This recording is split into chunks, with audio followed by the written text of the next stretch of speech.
Good evening and welcome to Urban Toronto Beekeepers Association April 2024 meeting. We're going to open with the beekeeping calendar with Marion Whittam. Thank you for the introduction, Ellen. It's a pleasure to be able to present this evening. Just to let a little bit of background on me, I am a hobby beekeeper, and I'm the interim vice chair of the UTBA. I have been with the club for 10 years, and I am just a regular member of the OBA each year for the last 10 years. This evening, before I start my presentation on the beekeeper's calendar, I would like to go over the UTBA land acknowledgement. Let us take time to acknowledge the land where we live and work and raise our bees. It has been the site of human activity for thousands of years. Toronto is still the home of many Indigenous people across Turtle Island, the ancestral name of this land, and we are grateful to be able to live and work on this land. And I encourage you as settlers of the land to learn more about the land, the history of the land, and work with the Indigenous partners. I invite you to take a look at the City of Toronto land acknowledgement, and I'll give you a second to read that.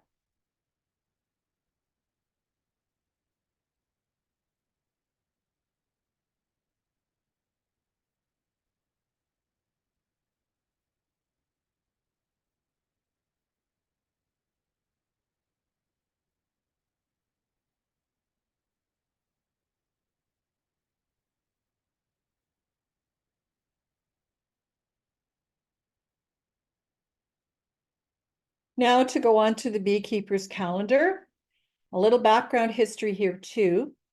I used to be involved in the Be Educated section of our meeting, but what we have done is reorganized our thoughts on how to teach. And so what's happening now is the beekeeper's calendar has high-level education for all of the various topics that you will encounter during seasons of the year, and we are discussing the spring season at this point. I believe when I teach that online references or references with scientific data is very, very important. And just to remind you that this meeting is being recorded and it will be posted on YouTube after our meeting.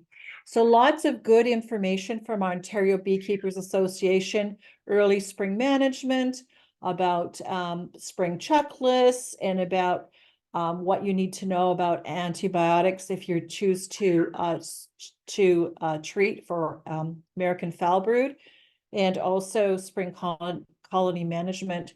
And the OMAFR, that is our Ontario Ministry of Agriculture, and then there's lots of references there about inspecting bees and about Foulbrood and about other pests also. There are also hard copy resources that I use, which is Dewey Caron's Honeybee Biology, Story's Guide to Keeping Bees, and our own tech transfer manuals, which are excellent, and they offer, our tech transfer in Ontario offer excellent beekeeping courses. The Honeybee Research Center at the University of Guelph also has over 80 YouTube videos as resources for you, and I invite you to take a look at those. They're excellent. So spring management, there's two types of spring hive management. One is non-invasive and just doing a dead bee check. It's performed on a sunny day with a temperature at about at least 5 C, and you're just looking for signs of flying bees and bees around the entrances. But opening a hive too early can really stress those bees. So we in Ontario have had up and down temperatures, so you really have to watch when you're about what type of inspection you're doing if you land at your hives on a certain day, and make sure that you don't disturb them if they need to be in proper temperatures to open. A full inspection, you should really wait until the daytime temperatures are consistently above 15 C, and that's 60 degrees Fahrenheit. And overnight temperatures are warming up Then that's when you take the frames out and inspect them for laying queens and brood and signs of disease. And a full inspection should never take place when the bees are still clustered. Now, if you do encounter a loss of a hive or a few hives, please take the time to try to determine why it happened. Is it starvation, that you didn't, perhaps there was not enough food left over the winter? Is it moisture? Maybe the ventilation wasn't just quite right. Is it dysentery from something called like Nozema? Is it a high mite count from last year and the treatments you applied kind of sporadically, but you really didn't monitor the mites the way you should have and apply treatments when the counts were at threshold? Or is it stress? Is it caused by some sort of pests that are there or some other nearby activities in the area that could have stressed them? So the OBA, the Ontario Beekeepers Association, has potential reasons for honeybee colony loss, a spring checklist, which is excellent. And there is the link to it. I encourage you to take a look at that. Record your observations and take pictures for the future if you do have had some losses. Seal up the dead hives, prevent robbing by other bees. If you can't dispose of them right away, you don't want to have them robbed.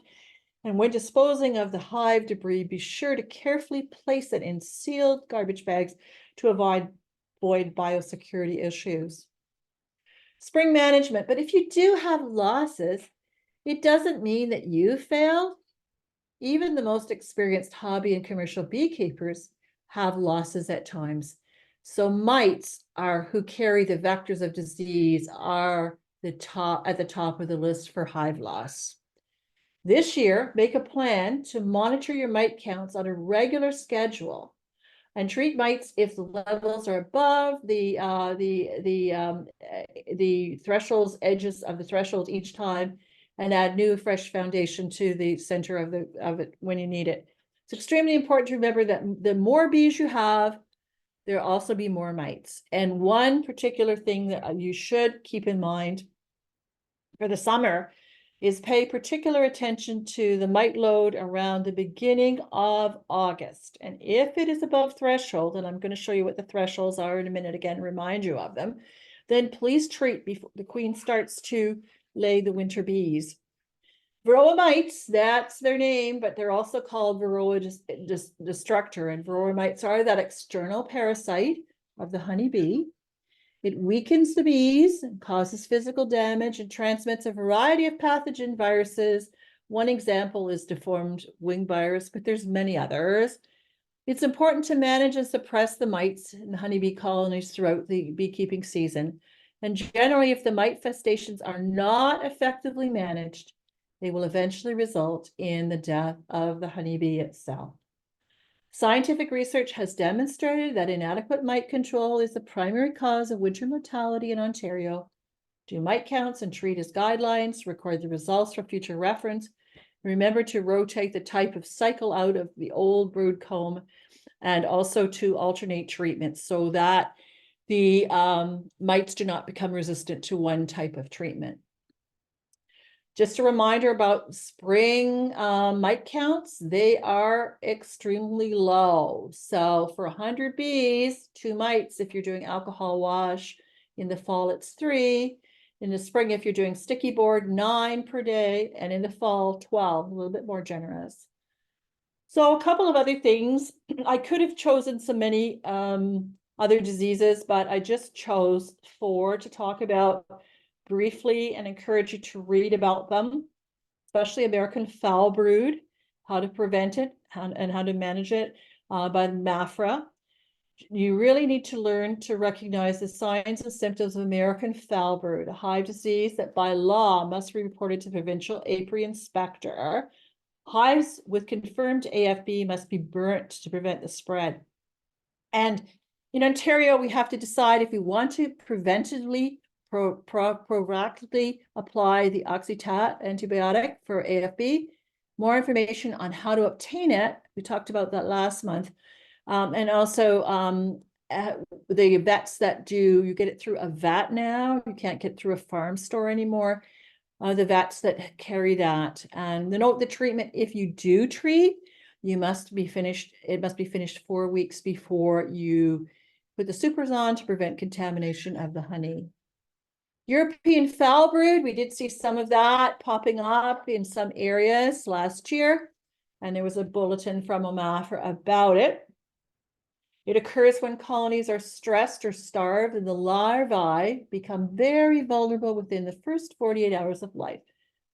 The signs of the disease are a C-shaped yellow or brown larva with a foul smell, and requeen or replace infected comb with new non-infected comb or foundation. Chalkbrood, it's sort of what it sounds like. It's a chalky look on the bees. It's caused by spores and carried by contaminant pollen from infected bees.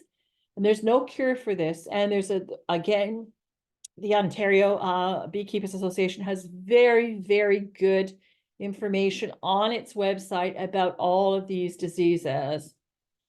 Nosema is also one that you may see. It's an indicator of hive stress. It's fungal disease. There's 2 different strains in Ontario, Nozema apis and Nozema serena, caused by spores. It's a stress disease. It's seen in the spring for a couple of reasons. Fungal diseases such as Nozema thrive in a cold, damp spring conditions, and spring is also very stressful on the honeybee colonies as they ramp up their production, their bees, and so on. If a colony, however, is experiencing other stressors, then the disease may flourish, and a healthy, well-fed colony can typically handle an outbreak of Nozema and get over it. So again, more information on that from the Ontario Beekeepers Association. Just to point out too that there's an excellent article in our Ontario Bee Journal from March and April of this year. It's entitled How I Do It, and it's indoor overwintering on a small scale. And it's written by Alain from Northumberland Bees. It's an excellent, very interesting and informative resource. And next month, we're going to be talking about some other spring management topics. Observations when opening the hives and what you need to do. Swarms and swarm management. Bare fences. Do you need one? Varroa mites again. Every month I'm going to be talking about Varroa mites. Tips when picking up a nuke. And ticks and Lyme disease, what you really need to know as we get the ticks in our bee yards all over Ontario now. Anyway, enjoy the spring and your bees. And now back to Alain. Thank you very much, Marion. So for the next segment, we're going to have Kaira Wagoner. She's PhD. She's going to talk about measuring honeybee colony mite and disease resistance. Kaira is research scientist at the University of North Carolina at Greensboro, and her doctoral research focused on honeybee chemical communication and hygienic behavior, which led her to the development of the UBeeO. Kaira? Thank you so much. I appreciate it. And thanks, Cheryl, for that great introduction too. A lot of great reminders in there. Let's make sure we can get up and running. Can everybody see that? Yep. Alrighty. I am just going to shrink down. All right. Well, I really appreciate the invitation and chance to come and speak with you today about really a summary of what I've been working on for the last 13 years as a research scientist here in North Carolina. So I'll just give a quick overview of the presentation. I want to talk to you about one of my very favorite topics, which is hygienic behavior, and why I think hygiene is really the most sustainable option for pest control within honeybee colonies. There are a couple different ways of selecting for hygienic behavior, and I am a firm believer that not all hygiene is created equal. So that's kind of a theme that'll come up a couple times in the presentation. I'll tell you about UBeeO, which is a tool that we've been developing to combat Varroa and diseases. So I'll compare it to some other selection methods for hygienic behavior and tell you some characteristics of high UBeeO colonies. I want to talk briefly about an experiment I ran last summer related to heritability, and also some data I have on the biological mechanisms that kind of underlie hygienic behavior in honeybees. And we have some preliminary data and actually just got funding to follow up that research. So that's very exciting. And then I'll tell you, why I think all this work is important, what we plan to do moving forward, and then I'm happy to answer any questions at the end. So in preparing this presentation, I was looking for a new photo of a honeybee cleaning. And so I typed something like honeybee cleaning images into Google. You can actually see down here. I didn't mean to get this screenshot in the picture, but I did. And so, it struck me looking at the images that popped up on Google that honeybees really have this reputation for cleanliness. It was all these cleaning services that came up. And so, it's really nice that they have this reputation, but when we look at the data on, honeybee health, we see that there are major issues. In 2022 and 23, regardless of what kind of operation you're running, Varroa was across the board listed as the #1 cause of colony loss. But I think we actually really have a chance to address this issue of Varroa with this reputation for cleanliness. So of course I'm referring to hygienic behavior. Hygienic behavior is this ability of the nurse honeybees to detect, uncap, and remove unhealthy brood from the colony. And I really do believe it's very promising, very sustainable method for controlling not only Varroa mites as shown here, but also diseases in the colony. So we can compare it to some other methods of controlling Varroa, like miticides, organic acids, and mechanical interventions. Each of these kind of has their benefits, their drawbacks. We know that miticides can really contaminate hive products, and also you have this constant arms race. So the mites are continuously evolving resistance to chemical interventions like miticides. And so we always, even if we find one that works, we have to be coming up with the next one because we know they'll evolve resistance. Organic acids can be really helpful, but they're temperature dependent. And depending on which ones you're using, they can be tough on the queens, tough on the brood. Then you have mechanical interventions like drone removal or queen caging.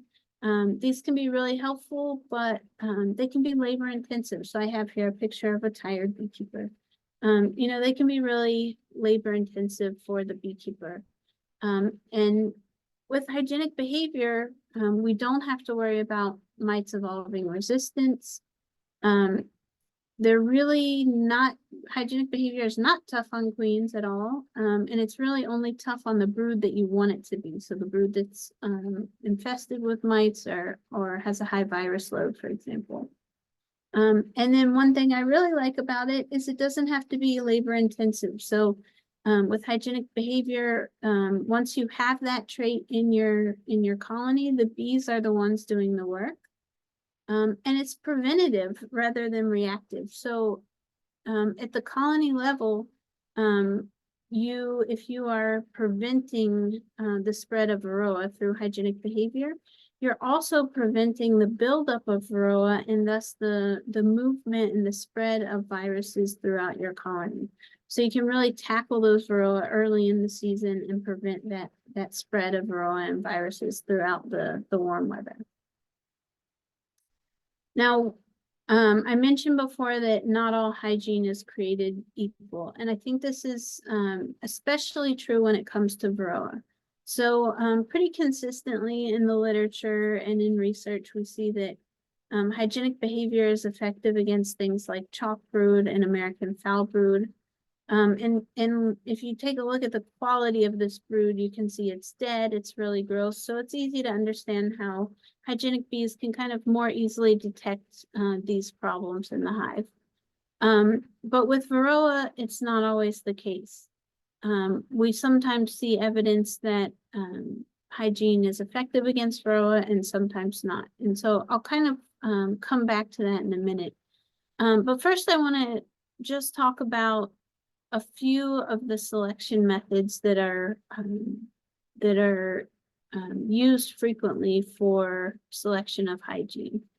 And you know, I don't want you to worry about looking at all the details of this this chart. This is something I made for a proposal I wrote recently. But I just want you to see that there are several different types of tools for selecting for hygienic behavior. And they have, you know, really all of them have their pros and cons. No method is perfect. Traditionally, what we've seen is this Harbo test or suppression of mite reproduction test, where you go in and you inspect reproduction of the Varroa in up to 200 cells. Can be really, really accurate, but it's very, very labor intensive. And kind of on the other side of that, you have these assays that use dead brood, like the freeze kill brood assay, where you freeze brood and then look at how rapidly or how much brood the bees can remove over 24 hours. That tends to be pretty easy, pretty quick for beekeepers to run. This selection method, but it's only somewhat accurate in predicting Varroa resistance specifically.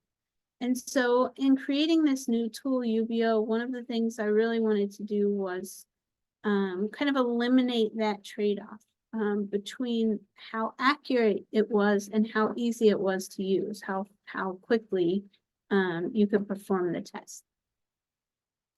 Okay, so UBeeO, what is it and what can it do? So first I want to kind of summarize, you know, there's some YouTube videos of some of my earlier work, and this is a shorter presentation, so I can't go into kind of all the back research that went into developing UBeeO, but I'll summarize it in this slide that the tool UBeeO comes from the term unhealthy brood odor. So what we did is we found this is during my doctoral work, that there were these certain compounds, these certain chemicals that were elevated on the cuticles or the surface of Varroa parasitized and virus infected brood. So it wasn't chemicals coming from the Varroa itself, it was actually coming from the brood. And those compounds could be detected by the nurse bees, and we found that they were the actual triggers for hygienic behavior. And actually some recent papers on ants have found that some of these same chemicals are actually used for something they call unpacking behavior, but it's similar to hygienic behavior in ant colonies, which is really neat. So I love I love science for science sake, but I also really wanted this finding to be practical and useful in the applied sense. So I took kind of the next step and I said, well, you know, we have these compounds we've identified. Can they actually be used to measure Varroa and disease resistance? And so we made a mixture of these unhealthy brood odors. This actually took about 4 years, just this gray statement. But we had chemists make these compounds in the lab, and they're exact mimics of the pheromones produced by honeybees. We made different mixtures, tested it out, and ended up with something we call the unhealthy brood odor or UBeeO assay. So I'll show you first kind of how it works, and then I'll show you what it does. So we have an applicator. You pop this pheromone vial onto the applicator, and basically what you're doing is applying this pheromone mixture to a small area, about 50 cells worth of capped brood. You put the frame back into the colony for 2 hours, pull it back out, and then quantify how many of those cell caps have been manipulated within the 2-hour period. So you're just looking for uncapping and removal. So that's pretty much all the assay is. What's really important is what happens next. Because beekeepers can actually take information that they get from that test and make informed breeding decisions and informed management decisions related to Varroa disease. So I'll show you what it looks like in real life. On the left, I'll show you a high UBeeO response, and on the right, a low UBeeO response. So at time 0, you apply the pheromone, and after 2 hours, when you pull it back, you can see something like this. So this colony on the left scored a 96%. If you look closely, there's a couple cells here that are still capped. And on the right, we have a colony that scored 24%. This is considered low. So what do you do with this information? The answer to this question always depends on your goals and your priorities, your apiary. If it was me, this colony on the left, I'm definitely going to limit treatment. Probably do not need to treat this colony for it to survive the winter. I would graft eggs from this, split it. Potentially, you could sell this as a breeder queen. On the right, I would expect to monitor this colony closely. I probably will, unless it has grooming or other Varroa resistance traits. You probably will need to treat this colony or provide some sort of intervention for it to survive. I like to always try to improve the UBeeO scores in my apiary, so I would remove drone comb from this colony to kind of reduce the genetics coming into my apiary if I'm not going to requeen, which I may consider. So we ran a study trying to compare this UBeeO assay with the freeze-kill brood assay. And all of the work that I've published so far is on this topic is all open source. So anything you see here that's published, you should be able to find, but I'm also happy to send you the papers if you're interested. So this is from a published study. We were looking at, does the colony response to these 2 assays predict disease resistance and Varroa resistance? So the first thing we did was those colony mite infestation checks that Cheryl was mentioning. We used alcohol rinses to calculate the number of mites per 100 bees. I know this isn't a very pretty graph, so I won't keep it up here for very long, but this is really important. So this is kind of what started it all. We ran UBeeO assays on this group of 72 colonies. This is one test that we ran in June. And then in August, we looked at Varroa infestations. And what we noticed, and you can see here, is that something happened when the colony scored about 60% or above. We really saw that they were able to maintain low mite levels. So this graph is that same data, but I've just basically broken all of the data into 2 categories. Either they scored high, they scored 60% or above, or they scored below 60%.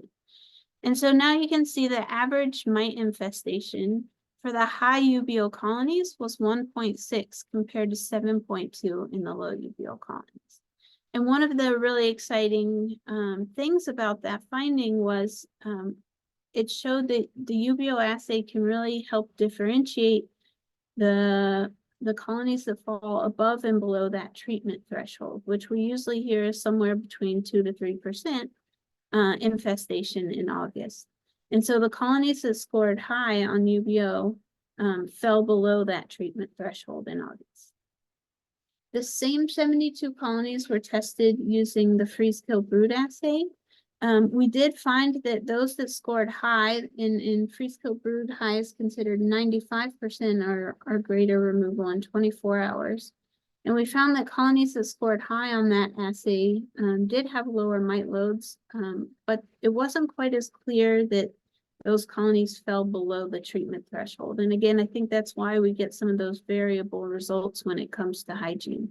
So not all hygienic behavior is created equal. We also looked at colony overwintering success in a smaller cohort of the colonies. They were all left untreated from August of one year to March of they were left untreated always, but they were considered surviving if they survived August to March of the next year. Survival of high UBeeO colonies was 41% greater than survival of the low UBeeO colonies. Again, when we looked at the same colonies, how they broke down according to their freeze-kill-brood score, survival of the high freeze-kill-brood colonies was 27% greater than the low freeze-kill-brood colonies. So again, they were more likely to survive if they scored high on freeze-kill-brood, but freeze-kill-brood didn't separate those survivors quite as well from the non-survivors, probably related to the Varroa numbers that I just showed you. So here, from that same study, this is the UBeeO score versus the freeze-kill-brood score.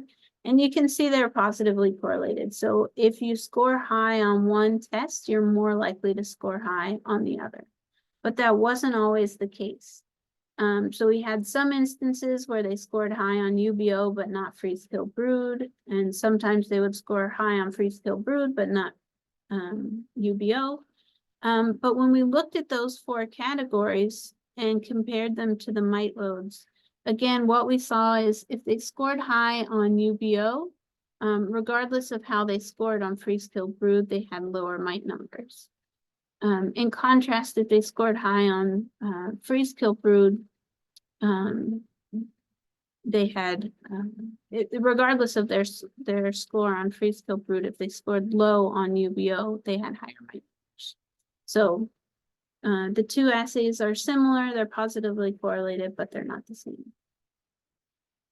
VSH, or this HARBO test, looking at suppression of mite reproduction, is also something that folks use and is pretty effective at selecting for mite-resistant bees. I went up and tested VSH breeder in Missouri this past summer, and we looked at several of his colonies. We tested about 75 of his colonies with UBeeO, and then later that year he looked at the HARBO scores and sent that data to me. And again, we found strong positive correlation, but the two were not the same. And we don't have Varroa data for these colonies, but I'm hoping he can get that this year for the survivors. But we found that, if those colonies scored medium or high on UBeeO, they were likely to have a high HARBO score. So again, you can select for hygiene using all three of these methods, but the methods don't come up with the exact same result. And I think that makes sense. Anytime you kind of change your selection method, you're going to get at least a slightly different result. And I'll also say UBeeO, it seems like, is a pretty hard test to pass. This is not an easy test. It's not a pop quiz. And so, a lot of colonies in the United States score, the average colony scores pretty low, and I'll show you some data on that later. But really, if you haven't been selecting for hygienic behavior using one of these methods, you probably won't score very high on the UBeeO. So one thing we wanted to know following up on that was what the relationship was between UBeeO performance and virus load at the colony level. So we used standard methods. We collected about 100 bees per colony, and we looked for 7 different viruses. And what we found is that high UBeeO colonies had pretty drastically lower virus loads than the low UBeO colonies. So low UBeO colony virus loads are shown here in blue, high UBeO in orange. And you can see the effect sizes are pretty substantial from this study. One thing that was really exciting is we found at least 2 viruses that are not typically associated with Varroa. They're not known to be transmitted by Varroa, which were also lower in the high UBeO colonies. And so this suggests that these pheromones are really like a general stress pheromone. This isn't specific just to Varroa, even though it's useful for Varroa. It's really a more of a general stress pheromone, a general stress signal. And I think that's also supported by what I mentioned before, that these compounds are emitted by unhealthy ants as well. So here's 2 examples of kind of the spread of virus levels against UBeO score. And so what I want to show here is, you know, in that last slide, I showed you just high and low UBeO, but really it's a little bit more continuous than that. And so we've added kind of a medium category, but you can see that in general, the lower the UBeO score, the higher the virus. The higher the UBeO score, the lower the virus. So it really is continuous. This is just 2 examples. This is deformed wing virus A and B. But we see this with several different viruses, kind of this trend. I've been working with Dr. Ismail Amiri from Mississippi State University. This is some new data he just sent a few weeks ago now. What he found was it's not just that high UBeO colonies have bees with lower virus loads, but it turns out that the mites in those colonies also have lower virus loads. So this shows deformed wing virus B levels and low UBeO colony mites versus high UBeO colony mites. We have a couple theories as to why this may be. Maybe because in high UBeO colonies, those mites just don't live as long. They're more likely to get dragged out of the cell. So maybe the mites are younger. Maybe these high UBeO colonies are actually targeting high virus mites. So, you know, if they have a high virus load, they probably do more damage to the brood when they feed off of it. They spread more virus to the brood then can signal more strongly. That's our hypothesis, and we hope to test that in the next few years. I've been working with collaborators at the University of Vermont, Dr. Samantha Algier. They have found really interesting and surprising results related to Nosema. And I say surprising because Nosema is not even a brood disease, but we see the number of colonies that have Nosema isn't really different between high and low UBeO colonies. But the load, the number of spores per bee is really a lot higher in those low UBeO colonies than it is in the high UBeO colonies. And so Sydney Miller in Dr. Alger's lab is working on kind of figuring out why that is. Especially considering Nosema is not a brood disease.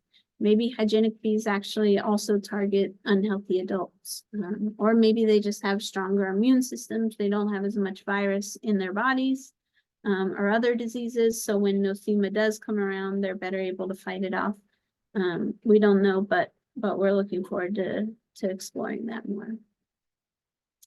As many of you know, Australia has recently had the unfortunate case of Varroa being introduced. So I've been working with Corinne Jordan for the last couple of years in Queensland, or she's based in Queensland. We now have breeders and beekeepers kind of along the east coast of Australia, doing some testing with UBeO and trying to select for Varroa resistance, as Varroa is you know, literally like tens of kilometers, hundreds of kilometers away from these apiaries, and they're trying to build up resistance before it arrives. I actually don't see Chalkbrood much anymore because I've been working with these hygienic lines for 10 or so years now. But Corinne has Chalkbrood in some of her colonies and sent me this data set. And we see again that with high UBeeO response, the amount of Chalkbrood is significantly lower. With low UBeeO response, we see higher Chalkbrood. I did a study several years ago. This is very overdue for publication, and hopefully I'll get to that in the next year or so. But I love to talk about this study because it was really fun to do.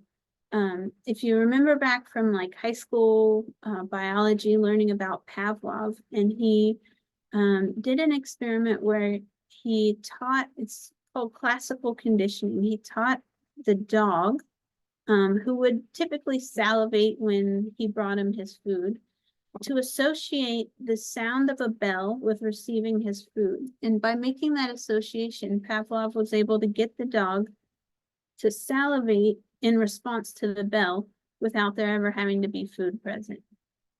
And so we did something similar to that with honeybees using what we call the proboscis extension reflex. So honeybees have this reflex where if sugar water, strong enough sugar water, touches their antenna, they will stick out their proboscis, their tongue, and it's a reflex. They can't control it. And so what we wanted to do was associate these unhealthy brood odors with a sucrose reward. And that allows us to study learning and memory. So the way we did this, we took a glass capillary and I treated just the tip of it with these UBeeOs. And we would touch that glass capillary with UBeeOs to their antenna. Immediately after, we would touch sugar water to their antenna. They would stick out their tongue, and then we would give them a sugar reward. Stick out their proboscis, and we give them the sugar reward. And so over time, they would learn to associate this UBeeO stimulus with a sugar reward. And so what we could do is touch their antenna to the UBeeO capillary, and then they would stick out their tongue just like the dog would salivate without ever having a food reward.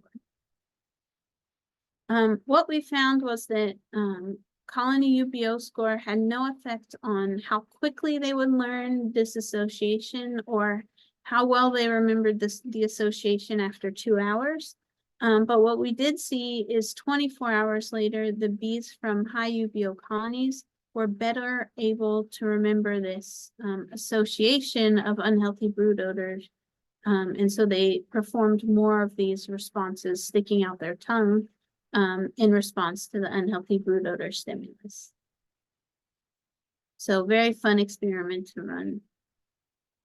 So I've told you all these amazing things about hygienic bees. So why doesn't everyone have hygienic bees? And I do think this is starting to change over the last decade since I started working with hygiene. But I've spent the last year or two talking to beekeepers and finding out why they have hygienic bees, why they don't. A couple of reasons why people don't have hygienic bees. Again, I think this is starting to shift, but I think in the past, a lot of people have not been aware of hygiene or hygienic bees and haven't had access to hygienic queens. There's a high cost to hygienic queens that are really, really hygienic, really resistant to Varroa, like those selected based on Harbo assays, because it is a pretty labor-intensive selection. So if you're breeding for that behavior, you put a lot of work into it, you have to charge more for your queens. There's also been concern about loss of trait over time. So if you do shell out money to pay for that really hygienic queen, what happens if your queen swarms, if your queen dies? Do you lose that trait in the colony? So I ran an experiment to find out how heritable hygienic behavior is. And the way I did that was I established a high hygiene apiary and a low hygiene apiary, about 8 kilometers apart from one another. Neither one of them is isolated. I live in a city of about 200,000. And I know there's other bees around, but I really drone saturated both apiaries. And then from several colonies at each location, I made 2 sister splits and raised queens from those.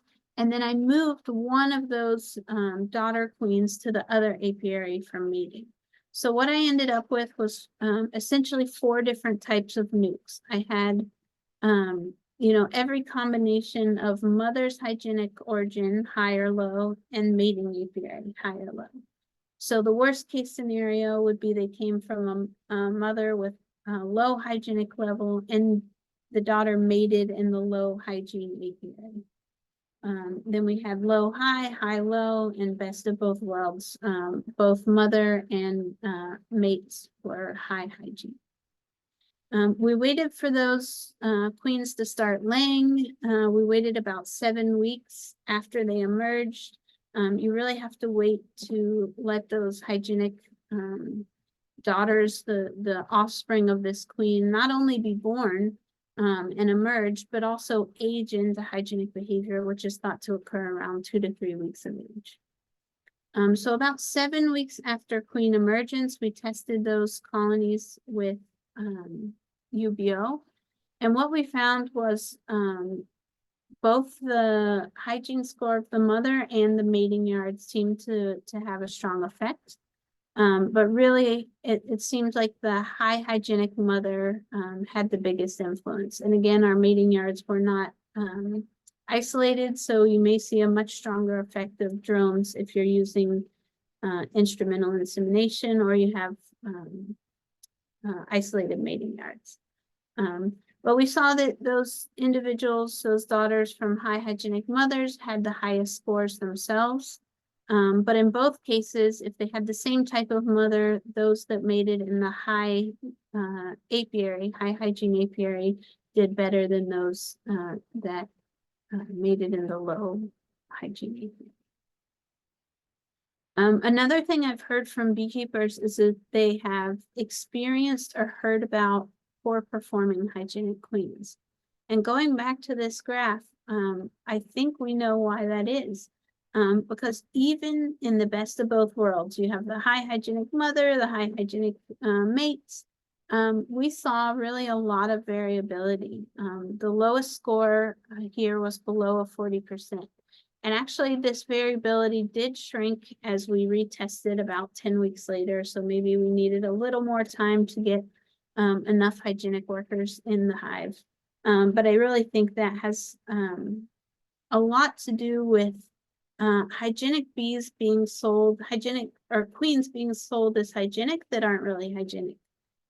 So I would say I've been trying to get the message out to breeders to be careful about their language.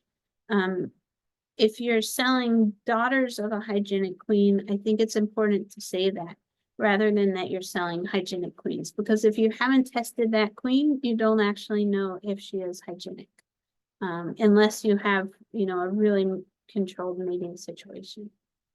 So what did we learn from this? Wait at least 7 weeks post-emergence to test. If you can wait a little bit longer, that's even better. The mother's UBeeO score is really important, but it seems the drones that the daughter mates with matter as well. And regardless of the maternal origin or the mating, you really need to treat those, to test those daughters if you want to know whether or not they're hygienic. All right, well, how does UBeeO work? How does it select for hygiene? We know that it triggers hygienic response of the adults, but how are these unhealthy brood odors detected by the honeybee? Well, we know for sure that the antenna is involved, and we did this really neat preliminary study. This is work done with Leonard Foster, and we were looking at odorant binding proteins. These are proteins that are found in the antenna that bind and transport molecules on the surface of the antenna to receptors inside. And in honeybees, there are 21 of these odorant binding proteins. And past work has shown us that there are these two odorant binding proteins, number 16 and 18, that were more highly expressed in bees that were freeze-kill brood selected for hygiene. We also know that they bind dead brood odors like oleic acid, so things that are released from freeze-kill brood that are actually dead. But as we know, Varroa-infested bees are not dead, they're unhealthy. We did a preliminary study and we thought, well, maybe high UBeeO colonies will also have higher amounts of these odorant binding proteins, 16 and 18. Well, we actually found the opposite. So the high UBeeO colonies had lower amounts of these odorant binding proteins, but they had a different protein that they had higher expression of. And so again, this kind of reiterates that point. UBeeO and freeze-kill brood are not the same. So we get some of the same outcomes, but even at the biological level, there are like mechanistic differences in how these two behaviors work. So we predict that UBeeO high colonies and the have greater expression of this odorant binding protein, and that odorant binding protein actually binds unhealthy brood odors rather than dead brood odors. And I just found out yesterday that we got some funding to follow that up with a larger data set and to test that theory about the binding of unhealthy brood odors. So we're really excited to continue that work. So to give you an overview, high UBeeO colonies have lower Varroa infestation. They have higher overwintering survival, higher freeze-kill brood and harbor scores. They have lower virus loads and actually mites with lower virus loads. They have less Nosema and Chalkbrood. They have better long-term memory, and their daughters also have higher UBeeO. Again, we have preliminary data related to the odorant binding proteins, and hopefully after this study, I can move that over to the other section of concrete data. We also have one data set that shows a high correlation between cell recapping behavior and UBeeO, but I'd just like more data before I feel very sure about it, since it's just one study. And then we don't have data yet on Foulbrood, tropolalaps, and there's always other emerging diseases I'm interested in looking at. Tropolalaps, I think a lot of people are worried about. We don't even know if it's susceptible to hygiene yet, so I think there needs to be some preliminary work on kind of understanding the biology of tropolalaps. But if it is susceptible to hygienic interruption, then it'd be really exciting to test how resistant UBeeO, high UBeeO colonies are to that pest and mite. Why is this work important? I think this tool has the potential to help us really do a better job of breeding resistant colonies and of helping us verify which of those daughter queens really are hygienic. And so, you know, this is just showing kind of the average UBeeO score in different operations that I've tested over the last few years. So the USDA poll line scores somewhere between 50 and 70 when I've tested it. Here's a US VSH breeder that I've worked with. Here is someone who took VSH breeders and raised daughters off of them. Standard commercial, US commercial stock, as I've mentioned before, typically scores pretty low, around 20% on UBeeO. And then in Australia, we saw the first year, the average score was really low. They haven't had really any pressure from Varroa in the past. And so there's no natural evolved resistance, no naturally evolved hygienic behavior. I think it's also important because it can help facilitate local selection. So I work with breeders up in Vermont through the Dr. Alger's lab. And I've heard from them, you know, they really want to select for high resistance to Varroa, but they couldn't keep bringing up bees from Georgia, from Mississippi, from the South, because it really they lost some of their winter tolerance. And so by putting this tool into the hands of beekeepers and breeders, I think it kind of democratizes selection. So you can select for characteristics in your bees that are important to you in your local setting, and within that population, select for Varroa resistance. It can inform management, so you can ID susceptible colonies to treat. You can maybe isolate the ones that are resistant from the ones that are susceptible, to make it easier. This is, I think, more important for larger operations, but to make it easier to have like a treatment yard, a non-treatment yard, and avoid the spread of mites through those mite bombs that are just packed full and collapsing. I think we have the opportunity to boost sustainability of the beekeeping industry by reducing our reliance on these treatments that mites are always ready to evolve resistance to. You know, the main goal is improving honeybee health and survival, but also, you know, I think it goes a little bit beyond honeybees. So we know that native bees and honeybees share pathogens through shared resources. A study from 2020 showed that bee pathogens were found in 42% of bees and 70% of flower species. And I think we have the potential here to really decrease the spread of pathogens, decrease the spillover of pathogens to native pollinators.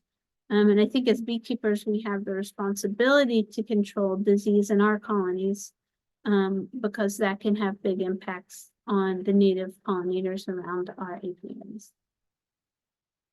So lots more to come. I have a lot of plans in the works. One thing I'm interested in doing is really trying to nail down the thresholds, UBeeO thresholds for specific diseases. So I showed you this Chalkbrood graph earlier. With Varroa, we see that they really need to score 60% or higher to be resistant. But with Chalkbrood, what we found from this data set, that they really only need to score about 20% to be resistant to Chalkbrood. And so it makes sense that different diseases are going to have different thresholds that we need to select for. So I'm interested in kind of understanding more about that, and understanding, you know, how high of a UBeeO score you need to get to be able to deal with the issue in your apiary that you're trying to deal with. We have work coming with odor and binding proteins, plans for tropolalaps. Nothing concrete yet, but just ideas. We have some plans also for working with effects of nutrition, including nectar flow and pollen quality on UBeeO scores and learning and memory of honeybees. And then looking at some of that spillover of pathogens into bumblebees around high and low UBeeO apiaries. I have an idea for development of a grooming assay. So, you know, hygiene is wonderful and it does great work targeting Varroa and diseases in the brood, but it doesn't do anything to help with Varroa when they're on the adults. So if you can get a high grooming, high hygienic bee, you have you're really set in terms of controlling your Varroa mites. So we'll see if that gets funded. I should find out in the next month or so. And I've really just been working very hard to get this tool into the hands of beekeepers. So we've just launched here in the US January 4th. I'm working on developing a course that kind of is available online and just shows all the ins and outs of using the tool, makes it easier for beekeepers. And I am talking to dancing bees in Canada, trying to get UBeeO into Canada. Also working on trying to get it commercially available in Australia and Europe. There's a lot of demand for it, but there's only one of me, so I'm doing the best I can. But hopefully we'll get it to beekeepers that are interested in Canada as soon as possible. So, you know, I just have to say a lot of folks have been involved in this work. A lot of minds, a lot of hands, a lot of bees. And so I'm very grateful to all of the individuals who have worked on this, these many projects with me. in addition to funders, grad students, field techs. A whole lot of folks have had their minds and hands and hearts in this work. And so I will stop there. Hopefully I haven't gone too much over time.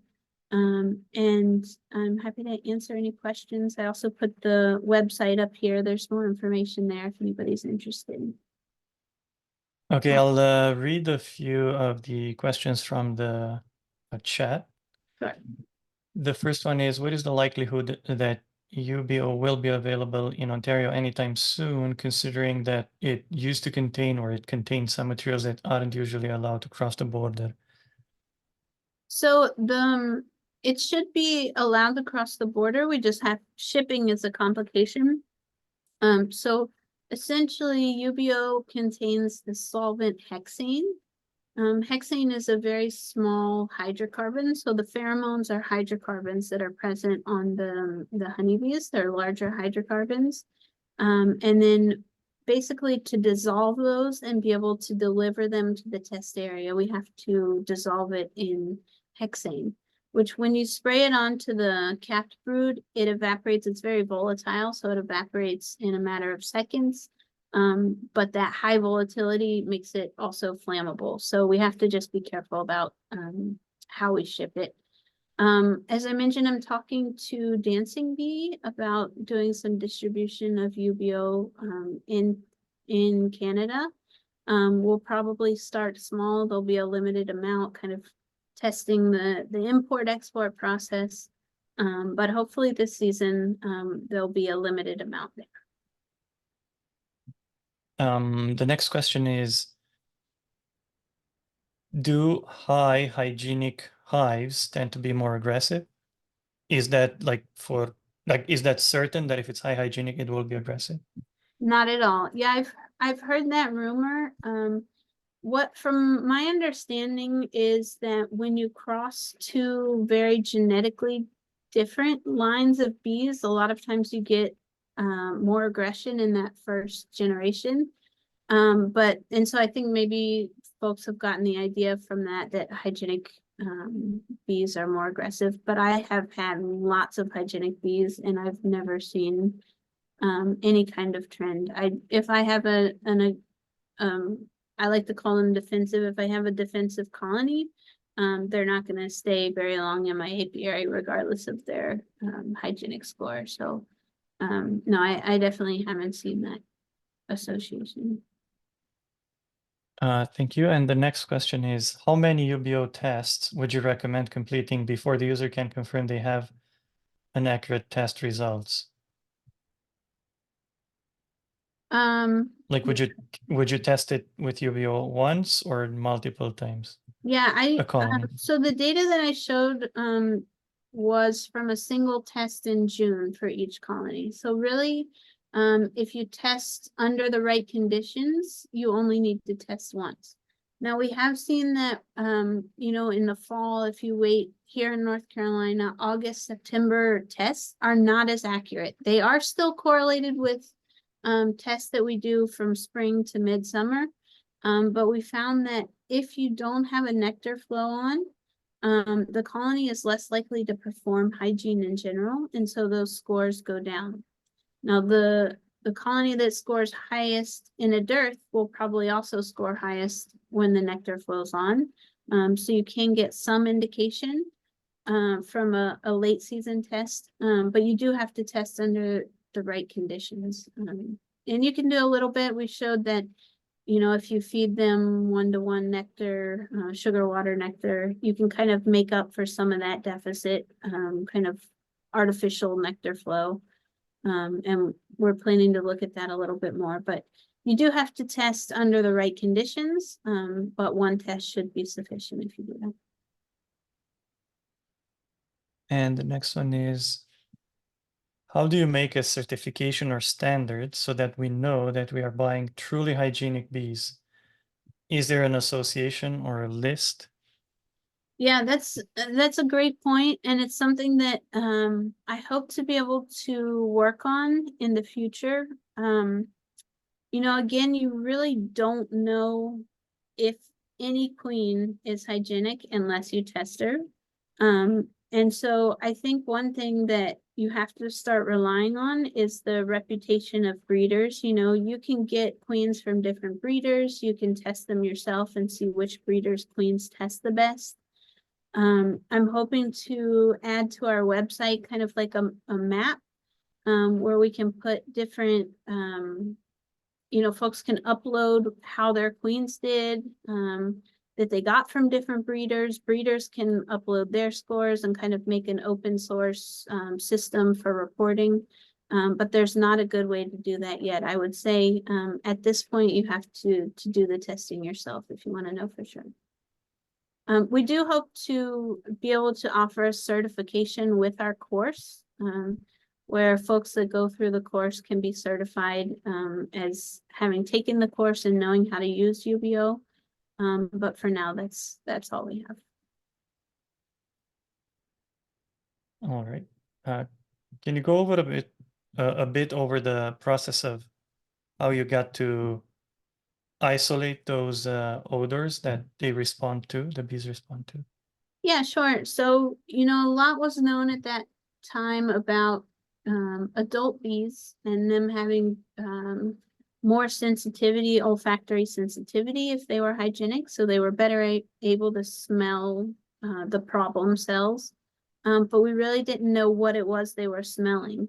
And so what we did was compare the chemicals that were found on the cuticle of mite-infested bees, bees that had high virus loads, but no mite, and healthy bees. And we looked at differences. And it actually, one really neat thing about our finding is none of these compounds are unique to unhealthy bees. So they're all present on every single bee in the colony, every single brood in the colony. Have these compounds. It's just that when they're unhealthy, these compounds, a certain kind of class or structure of compound is elevated slightly above the other compounds. So, you know, I can take these compounds. When I first kind of came up with this discovery, I was like, well, I can, you know, do something easy, like just treat a paper towel with these compounds and throw it in, and they're going to destroy the paper towel, you know. And they didn't touch it. And the reason is these are like normal brood compounds, and out of the context of the other compounds, they're pretty meaningless. So it's really all about the ratio of these unhealthy brood odors to all of the odors on a bee's cuticle. So that's a very short summary of it. But we compared those different types of brood using gas chromatography, mass spectrometry, and just looked at what chemicals were different and how, you know, how much there was of each on each type of brood. Thank you. And the next question is, are there any other behaviors or traits that you observed maybe being tied to highly hygienic bees? Good question. I can't think of any. You know, it really surprised me in the last couple of years, all the data sets that have come back with other diseases and resistance to other diseases, because when I started this, I was really kind of focused on Varroa and Varroa associated viruses. So I would say just general disease resistance is something that I've seen in these highly hygienic bees that I wasn't expecting, but I can't think of other traits. I mean, really, you can breed hygiene into any bee. So you can kind of have any mix of traits in the bee in addition to hygiene that you want. Which is why it's so nice to be able to kind of use this on a local setting, because different people have different priorities for their bees, different traits that they want. All right, that's all the questions we have. Thank you very much for your presentation. My pleasure. Let me stop the sharing. And as I said before, you know, we have a lot of information on the website. So if anybody's interested or has other questions, feel free to follow up. My email's also available there. All right, thank you very much. We'll Absolutely. stop the recording here. Have a good night, everyone. All right, thanks everyone. Great questions.